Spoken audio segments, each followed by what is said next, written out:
I'm in Medellin, Colombia with a ripped pair of American Eagle jeans. The question is, do I go to the mall and buy another pair of American Eagle jeans after, that Sydney Sweeney campaign? Genes are passed down from parents to offspring. You've seen it, you have opinions, but there's more to this ad than the way it created ripples around the internet. So I've gathered some experts to dive in and explore what this ad means for our shifting culture and what marketers can learn from it.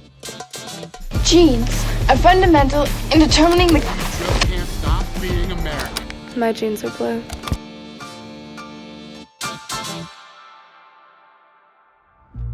In order to better understand the context of where we are today, let's start with a little history lesson of modern American advertising.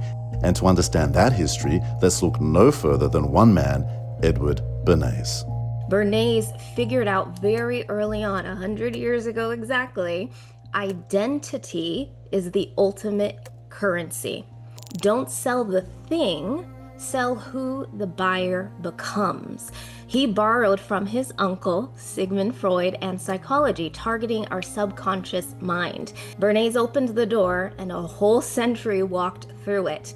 Documentarians call it the century of self, an era where identity itself became the primary battleground for business and politics. Products weren't just things to buy, they become extensions of who we are, who we want to be, and what we believe is normal. We so seamlessly equate buying with patriotism. The World War II bonds, post 9/11 go shopping, or even COVID recovery slogans, bacon and eggs. And it's so deeply American to tie civic duty and patriotism and who gets to be here and who gets to belong here with our consumerism.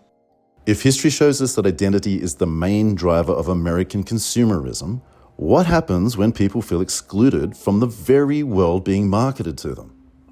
And I invite you to sit with these images.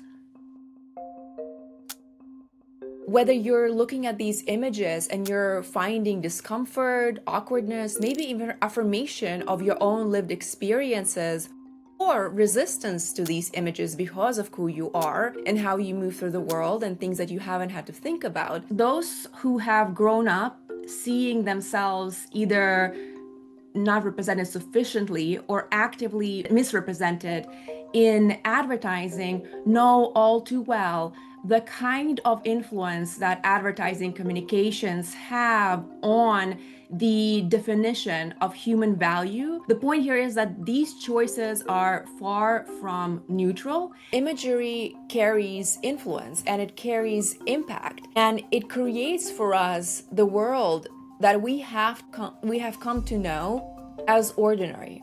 Sydney Sweeney represents a predictable choice for quote-unquote American beauty, and that's why if you go to the comment section of the American Eagle Instagram page, you will now see a range of American flag emojis. Advertising is an ideological battleground, and there is no way for us to hide from what is happening in this country and the climate that advertisers exist in.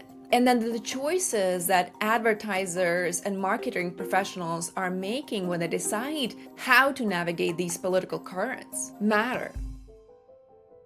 But what has that done for business? Surely American Eagle saw a benefit. Well, it's a mixed bag. Almost overnight, American Eagle faced a wave of backlashes across social and mainstream media, leaving the brand with a negatively weighted brand perception. Yet at the same time, its stock price slightly rose, fueled in part by a modest uptick in support from Republican consumers.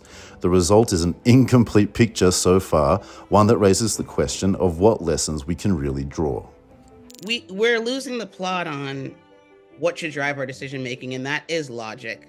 And that is business, and that is commerce, and that is inherently connected to culture, especially when you look at the changing demographics of a Gen Z and A.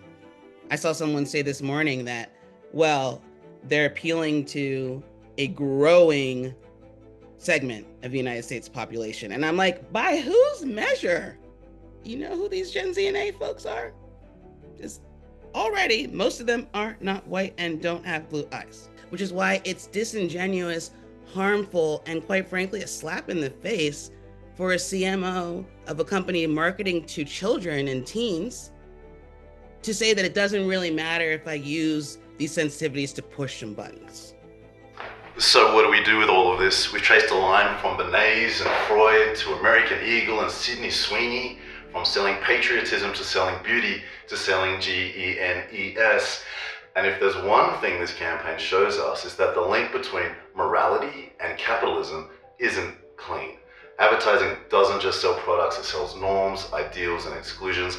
And yet here we are, still shopping, still scrolling, still trying on jeans in the mall. So I'll leave you with this question. What do you think? Did American Eagle get it right by leaning into controversy? Was it a misstep that shows how out of touch some brands are with the culture they're selling to? Let me know your thoughts in the comments.